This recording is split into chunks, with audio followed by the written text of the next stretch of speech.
Elijah Monroe was 38 years old the Thursday afternoon he sat at his kitchen table and opened an email from his wife that was not meant for him. The subject line read, "Finally." The message below it was 3 words and a string of emojis he did not need to interpret. She had meant to send it to her sister. He knew this because his name in her phone contacts began with E, and her sister Ebony's name also began with E, and Danielle's thumbs had been moving faster than her attention on a Thursday afternoon when she believed she was already past the hard part. He was not the intended audience. He was the only audience that mattered. He opened the attachment. It was not the divorce petition, which was what Danielle had believed she was forwarding. It was a 4-page joint investment account statement from a brokerage firm in Nashville, held in 2 names. Hers and a man named Terrence Good, opened 14 months prior, currently holding $213,000. He sat with that number for a moment.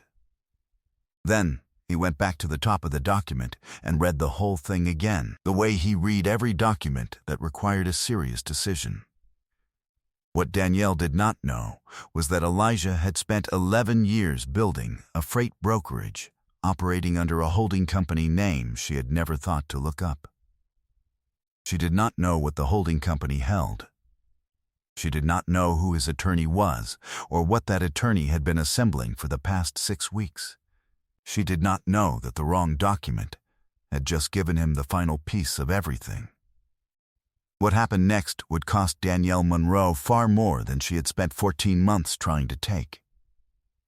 Before we jump into the story, comment where in the world you are watching from, and subscribe because tomorrow's story is one you need to hear. The Elijah Monroe that Memphis knew was a logistics coordinator at a mid-sized distribution company in the Hickory Hill Industrial Corridor. He drove a work truck with the company logo on the door and wore a badge on a lanyard, and brought his lunch in a bag he packed before 6 most mornings.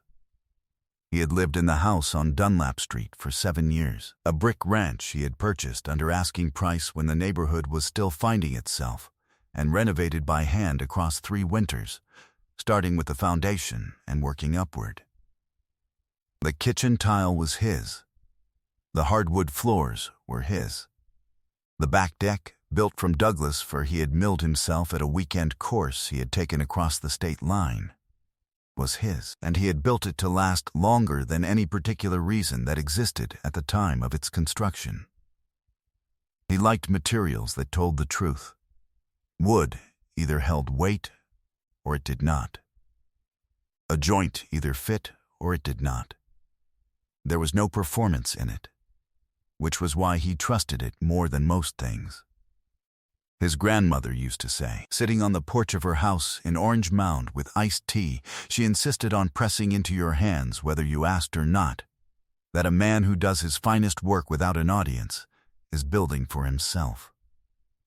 Everything else she had told him once, when he was 15 and certain that visibility was the point, is just decoration. She had been 72 then. She was gone now. He thought about her most mornings before the house woke up, and the thought was not sad so much as directional. He had met Danielle at a cookout in Midtown Memphis 9 years ago. She had been in the middle of a confident argument about infrastructure bond financing with a man twice her age, and she had been correct on every specific point. And Elijah had said so when the argument ended, and she had looked at him with the particular attention of someone who did not often encounter agreement from that angle. They had talked until the food was gone and the last guests were finding their keys. He drove her home. For 4 years after that, she had been the kind of person who argued about city infrastructure at Saturday cookouts and meant every word of it, and he had loved the precision of her, the certainty of her, the way she made the world around her more honest than it might have been otherwise. Then the life she wanted quietly diverged from the life they had agreed to build. It started in year 5, a set of preferences that shifted incrementally, a new distance between where they lived and where she felt they should be. A colleague named Terrence began appearing in conversation more often than colleagues typically did. A financial advisor, she said, someone her firm had brought in for a portfolio review. He drove a white Range Rover and wore the particular confidence of a man who had decided how he wanted to be perceived and arranged himself accordingly. Elijah had said nothing about Terrence. He had noted him, the way you note a structural element before you decide what the room is actually doing. The freight brokerage, founded 9 years ago under a holding company his attorney had structured to remain below the waterline of visible life, now managed 6 regional shipping accounts and had been appraised at just over $4 million. His logistics coordinator's salary covered the house, the utilities, the groceries. The brokerage covered everything else. His accountant knew the full number. His attorney knew the full number. Danielle knew he had some investments. She had not asked for details. He had not offered them. He was in the garage running a hand along the deck railing, checking the fasteners as a habit, not a necessity, on that Thursday evening when his phone buzzed on the workbench. Personal email. New message. He picked it up and looked at the subject line. He went inside and sat at the kitchen table and opened it. The 3 words in the body of the email were enthusiastic and intimate, the kind you send to a sister, not a husband. His name and her contacts began with E. So did Ebony. Her thumb had found the wrong contact on an afternoon when she thought the important part was already done. His hands did not shake. He opened the attachment. The brokerage statement was 4 pages. Account holders, Danielle R. Monroe and Terrence A. Good, opened 14 months prior. Current balance, $213,000. Page 2 listed the full deposit history, 26 transactions over 14 months, each one dated, each one carrying a source category code. He looked up the source codes on his phone. 18 of the 26 corresponded to outbound investment account transfers. He and Danielle held 3 joint investment accounts. He had authorized none of those transfers. He set the phone down. He filled a glass of water at the sink and drank it standing, looking at the backyard he had built with his own hands.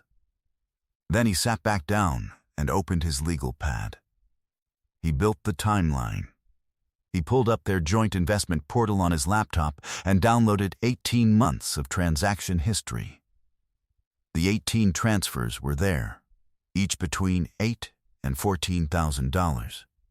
Each one authorized under Danielle's login on dates that align precisely with the deposit history in the brokerage statement. The first transfer had occurred 11 days after she mentioned adding Terrence to her phone contacts for the portfolio review. He had noted that date at the time. He had been noting many things. He moved with the same deliberate calm that defined all his important decisions. He forwarded the original email to his secondary account and then directly to his attorney's address. He photographed each page of the brokerage statement. He downloaded and saved the complete investment account transaction history. He created a folder on his laptop, named it with the date the email had arrived, and began organizing what he had into the kind of documentation that held up under scrutiny. He worked for 2 hours. He cross-referenced every transfer against every deposit. He looked for discrepancies, gaps, anything that changed the shape of the picture. There were none. The picture was clean. Which is to say, it was damning. Which is to say, it was exactly what a logistics problem looked like when the paper trail was complete and every departure had a corresponding arrival. She had sent him the wrong document. She still had no idea what she had actually sent. He closed the laptop. He sat in the kitchen he had tiled himself and was quiet for a long time. Then he picked up his phone and called his attorney. "Miriam," he said when she answered. "Something arrived last night. I'll be there at 9. Miriam Okafor said, "I'll have coffee ready." Miriam had practiced family law in Memphis for 20 years and possessed the specific quality of a person who had received difficult information so many times that her expression under those circumstances had become completely neutral, not cold, just efficient, the way a precision instrument is efficient. She read the brokerage statement twice. She read the transaction history summary Elijah had printed and organized. She read the email with its laughing subject line. She set everything down and removed her glasses and cleaned them slowly.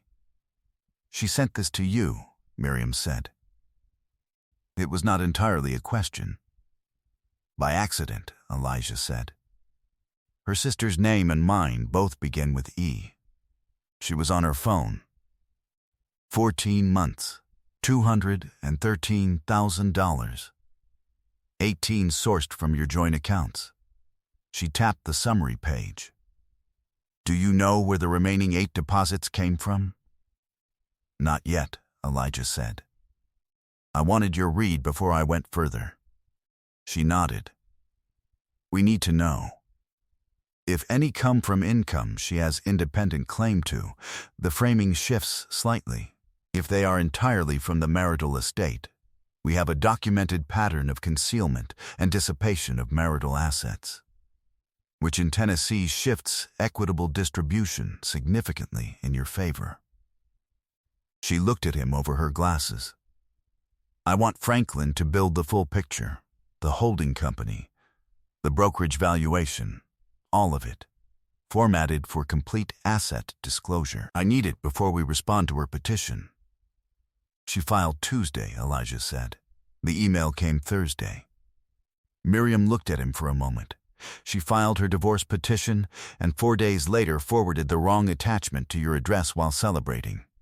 She thought she was past the difficult part," Elijah said. "Well," Miriam said, "she was mistaken." She made a note on her pad.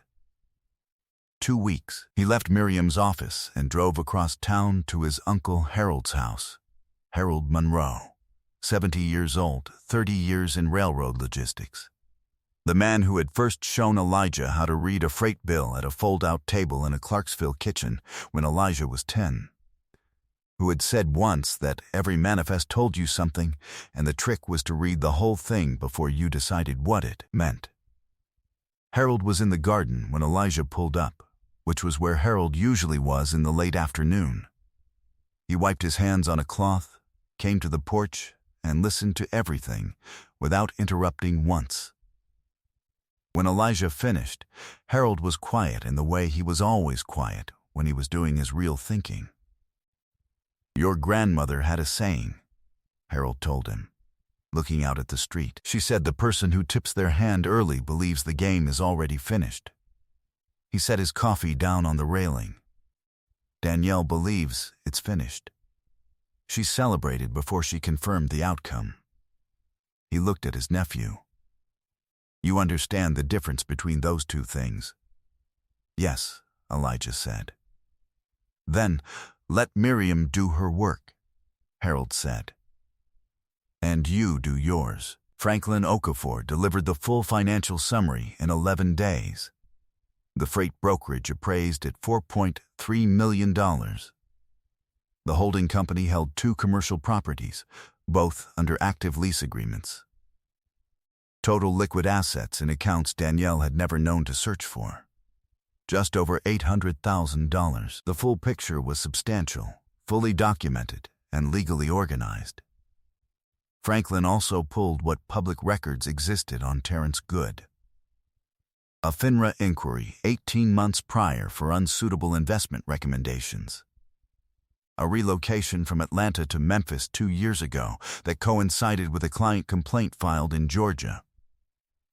A Range Rover on a 36-month lease. An office address at a shared co-working space downtown, which was not the address listed on his marketing materials. The joint brokerage account was structured in a way that placed legal ownership in an ambiguous position between his business entity and Danielle's personal name. Franklin described this arrangement, with characteristic precision, as unusual for a standard joint account. Miriam used a different word when she reviewed it. The 8 remaining deposits Franklin traced in 3 days. 4 came from a personal savings account Danielle had maintained throughout the marriage. Her own money. A fact Elijah had always known and never questioned. The other 4 were direct transfers from Terrence Good's advisory practice account. He had been funding the account from both ends. Elijah added it to the folder. He organized what he had with the same method he applied to every freight manifest that needed to be right before anything moved. Wednesday evening he drove home and made dinner. Danielle had been using the guest room since the petition was served 3 weeks prior, and now moved through the house with the careful distance of a person who believed they understood exactly where the walls were. He set her plate at her usual place.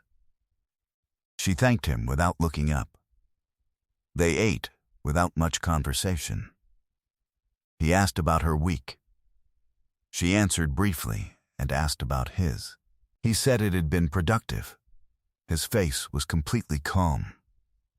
That night he stood on the Douglas fir deck in the dark and thought about logistics, about the specific satisfaction of a system that functions correctly, where every piece moves to the right location through the right channel at the right time, and the beauty of it is not visible from the outside, but is present in the result. He had always found more to trust in that than in anything designed to be admired.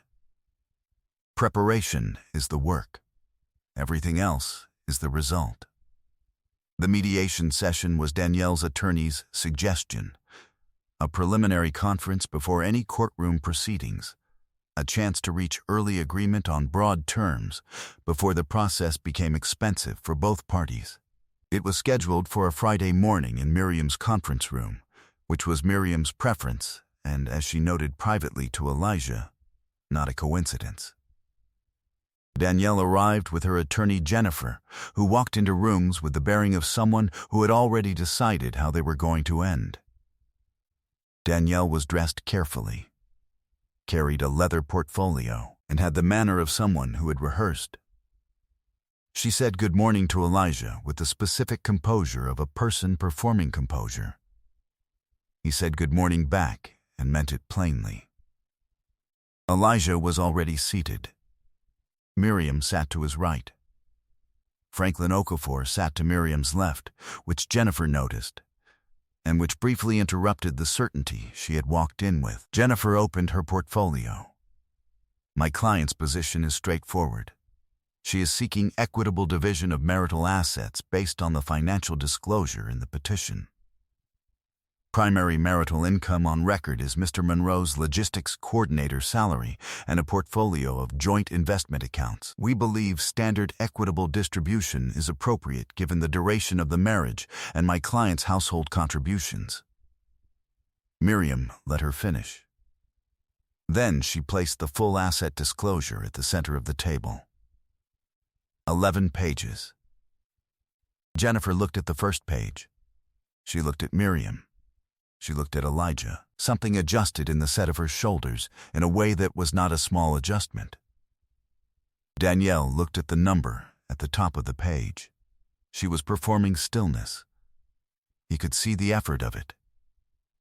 The holding company has been in operation for 9 years, Miriam said, with the calm specificity of someone who has been in this conference room before and understands exactly how it goes. The freight brokerage it holds has been independently appraised at $4.3 million. The 2 commercial properties are detailed on pages 3 and 4. The full liquid asset summary is on page 6. None of these appear in the financial disclosure attached to your client's petition, because your client was not aware they existed. Jennifer was writing quickly. Elijah placed a second document on the table.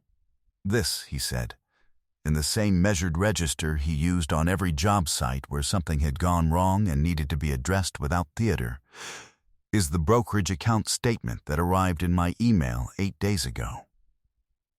Joint account. Your client's name and Terrence Good. Opened 14 months ago, $213,000, funded substantially through 18 unauthorized transfers from our joint investment accounts, executed under your client's login credentials on 18 separate occasions. I did not authorize them. He slid the document across the table. She sent it to me by mistake.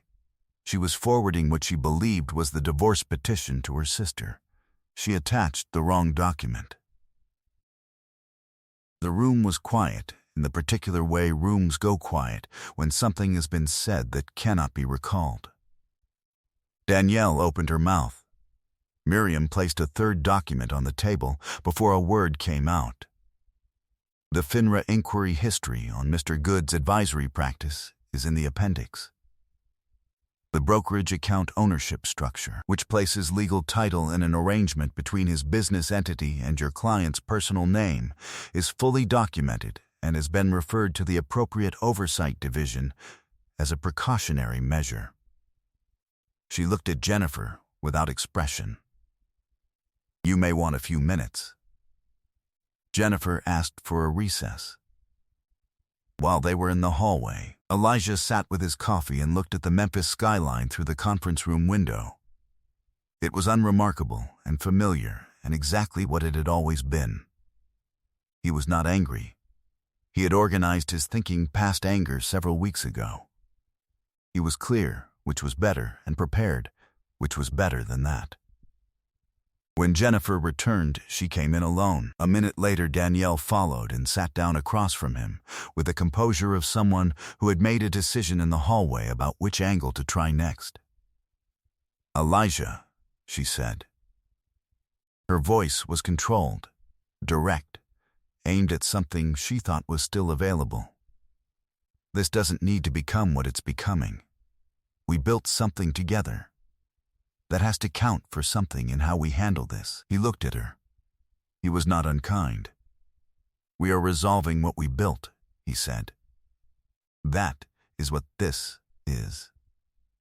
He opened his hands flat on the table, the gesture of a man with nothing left to conceal, and no interest in concealing it.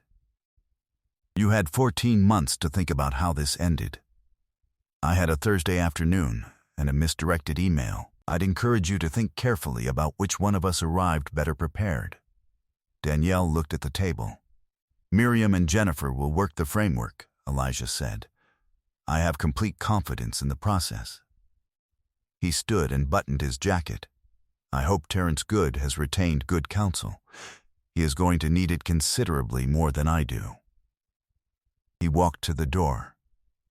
He did not look back. 8 months passed like a freight line finding its route. Not fast, not dramatic, just moving steadily toward where it was always going to end.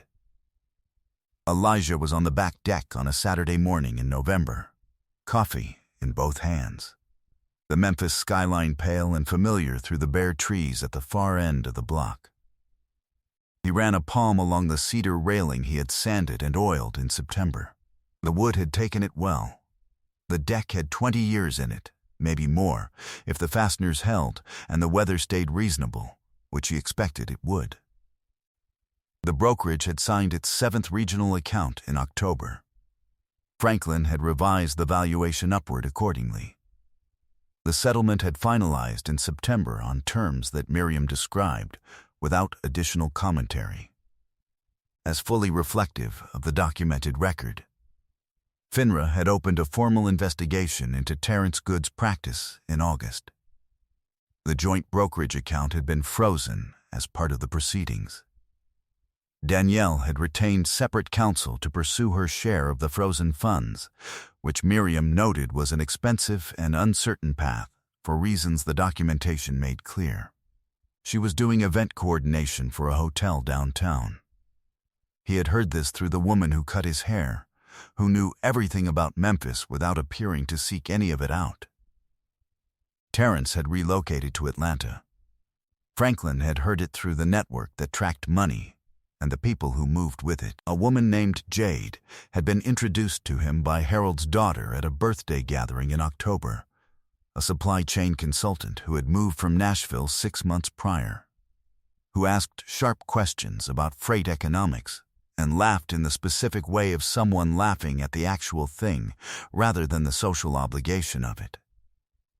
They had met for coffee twice. She had suggested both times, and paid for the second one, and when he said it was a good choice, she said she knew, and that was the end of the discussion. He held no bitterness toward Danielle. Bitterness required ongoing maintenance of something that had already stopped running. He had no energy he intended to spend that way. On that Saturday morning, Elijah pressed his palm flat against the cedar railing and felt the grain and the cold and the solid weight of the thing he had built. The wood told the truth.